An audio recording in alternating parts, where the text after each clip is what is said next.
In celebration of President's Week, the Vanderbilt Museum in Centerport has set up a special presidential exhibit featuring two rare artifacts once owned by the Vanderbilt family that celebrate George Washington and Abraham Lincoln. The first display is of this famous painting of George Washington, once owned by the Vanderbilt family. This painting is after Gilbert Stuart's famous Lansdowne portrait. That's this three-quarter length portrait of George Washington that's kind of an iconic image for the American government at its inception.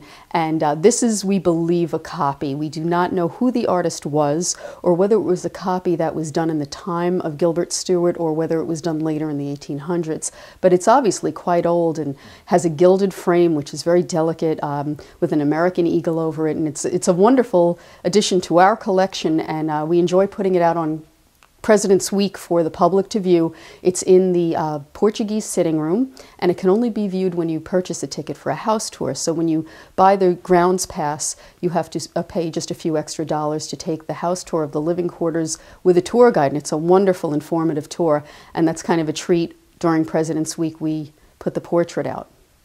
The second display is of this authentic 1961 letter written by Abraham Lincoln himself. We hope that the public enjoys it. This is the first time they're going to see it in a long time. It has been in the archives. We've had copies of it out, and actually I've shared the copies with the Sachem Library and people who have done Abraham Lincoln celebrations for President's Week in the past. So, but this is the first time in a long time that our museum visitors will get to see the actual document in an exhibit. So it's very appropriate, and we're happy to be able to put it on display. It's an original letter. We had it verified and documented by the Papers of Abraham Lincoln, which is a not-for-profit grant-funded organization that was formed by the state of Illinois, I believe, to document every single piece of correspondence with Abraham Lincoln's signature or to Mr. Lincoln to document his entire presidency.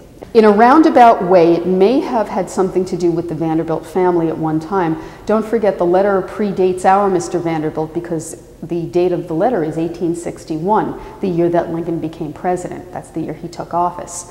The letter was to Mayor Fernando Wood, the mayor of New York City. This letter has a very cordial tone, and he writes to Mayor Wood that he'd like to thank him in advance for all his cooperation and his offer of help with, and I do believe he's referring to the war effort for the Civil War or the lead up to it.